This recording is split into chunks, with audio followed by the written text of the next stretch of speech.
അതിന് കണ്ണൂരിലേക്ക് വരുമ്പോൾ അവിടെയും ഒട്ടും സ്ഥിതി വ്യത്യസ്തമല്ല. കോൺഗ്രസിന്റെ ഡെപ്യൂട്ടി മേയർ സ്ഥാനാർത്ഥിയായി മത്സരിക്കുന്നത് റിജിൽ മാക്കുറ്റിയാണ്. അപ്പോൾ സ്വാഭാവികമായിട്ടും ആ സ്ഥാനത്തേക്ക് ഒരു തലവേദന കൂടെ വരുന്നു കോൺഗ്രസിന് എന്നുള്ളതാണ്. മുസ്ലിം ലീഗ് പ്രാദേശിക നേതാവ് വി മുഹമ്മദ് അലിയും മത്സര രംഗത്ത് തുടരുന്നത് മുന്നണികളെ വിഷമിപ്പിക്കുന്നുണ്ട്. പാർട്ടി മുന്നണി നേതൃത്വങ്ങളോടുള്ള വിയോജിപ്പാണ് സ്ഥാനാർത്ഥിത്വത്തിന് കാരണമെന്ന് മുഹമ്മദ് അലിയുടെ വാദം.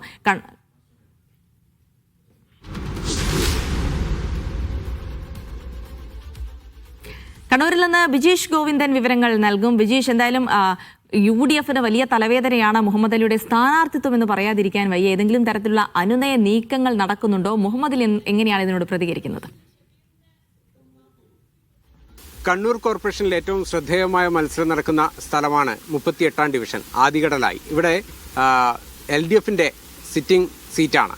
കഴിഞ്ഞ 2 തവണയും LDF ആയിരുന്നു കണ്ണൂർ കോർപ്പറേഷനിൽ ആദികടലായിൽ വിജയിച്ചു വന്നത്. ഇത്തവണ ശ്രദ്ധേയമാകുന്നത് 2 കാര്യങ്ങൾ കൊണ്ടാണ്. ഒന്ന്, KPCC നേതാവായിട്ടുള്ള റിജിൽ മാക്കുറ്റി ഈ ഡിവിഷനിൽ UDFന്റെ സ്ഥാനാർത്ഥിയായി വന്നു. ഒപ്പം തന്നെ UDFന് റിബലായിട്ട് മുസ്ലിം ലീഗിന്റെ ഈ 38ാം ഡിവിഷൻ പ്രസിഡന്റായിട്ടുള്ള വി മുഹമ്മദ് അലി എന്ന് പറയുന്ന നേതാവ് കൂടി റിബലായി രംഗത്ത് വന്നു. അതോടുകൂടി 6 സ്ഥാനാർത്ഥികളാണ് ഈ ആദികടലായി ഡിവിഷനിൽ ഇത്തവണ ജനവിധി തരുന്നത്. ലീഗിന്റെ പ്രാദേശിക നേതാവായിരുന്നു അങ്ങ് എന്തുകൊണ്ടാണ് സ്ഥാനാർത്ഥിത്വത്തിലേക്ക് വന്നത്? സ്ഥാനാർത്ഥിത്വത്തിലേക്ക് വന്നത് യാദൃശികമായിട്ടാണ്.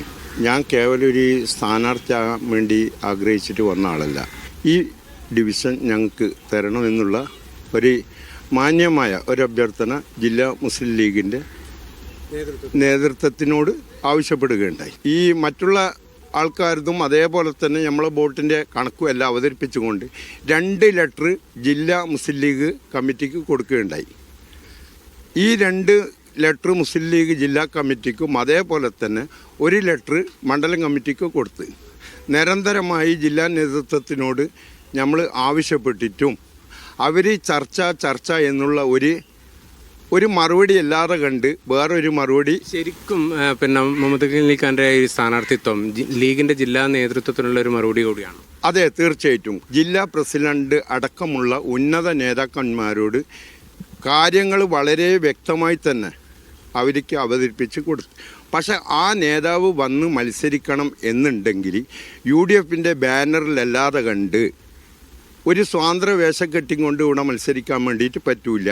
റിജിൽ ഒരു സംസ്ഥാനത്ത് അറിയപ്പെടുന്ന ഒരു കോൺഗ്രസ് നേതാവ് കൂടിയാണ്. അല്ലേ, ഏതറിയപ്പെട്ടിരുന്നാലും അത് കോൺഗ്രസിനല്ലേ. ഞങ്ങളെ സംബന്ധിച്ചിടത്തോളം ഇല്ലല്ലോ. ഞങ്ങൾ മുസ്ലിം ലീഗിൻ്റെ ഭാരവാഹികളാണ്. റിജിൽ മാക്കുറ്റി കോൺഗ്രസിൻ്റെ നേതാവാണ്. അത് ഞങ്ങളെ സംബന്ധിച്ചിടത്തോളം ഒരു വിഷയമുള്ള കാര്യമല്ല. താങ്കൾക്കെതിരെ ഉൾപ്പെടെ ഇപ്പോൾ നടപടി എടുത്തിട്ടുണ്ട്. താങ്കളും അതുപോലെ തന്നെ ഭാരത്ത് മത്സരിക്കുന്ന സ്ഥാനാർത്ഥി, പിന്നെ മറ്റു 2 പ്രവർത്തകർ. അത് പാർട്ടി എന്ത് നടപടി എടുത്തു കഴിഞ്ഞാലും എന്നെ സംബന്ധിച്ചിടത്തോളം എൻ്റെ ഈ നാട്ടിലുള്ള 38ാം ഡിവിഷനിൽ ആദികടലായി പ്രദേശത്തുള്ള മുസ്ലിം ലീഗ് പ്രവർത്തകന്മാരുടെ വികാരമാണ് ഞാൻ ഈ സ്ഥാനാർത്ഥിത്വം കൂടി കടന്നു വന്നിട്ട്. ഏതായാലും കണ്ണൂർ കോർപ്പറേഷനിലെ ഏറ്റവും ശ്രദ്ധേയമായ മത്സരങ്ങളൊന്നും നടക്കുന്ന ഡിവിഷനായിട്ട് ആദികടലായി മാറുമെന്നുള്ള കാര്യം ഉറപ്പാണ്. റിജിലിന് വലിയ തലവേദനയായിട്ട് തന്നെയാണ് വി മുഹമ്മദ് അലിയുടെ സ്ഥാനാർത്ഥിത്വം നിലവിൽ വന്നിരിക്കുന്നത്. ക്യാമറാമാൻ രാജേഷ് വടയേരക്കൊപ്പം ബിജീഷ് ഗോവിന്ദൻ, മീഡിയ 1 കണ്ണൂർ.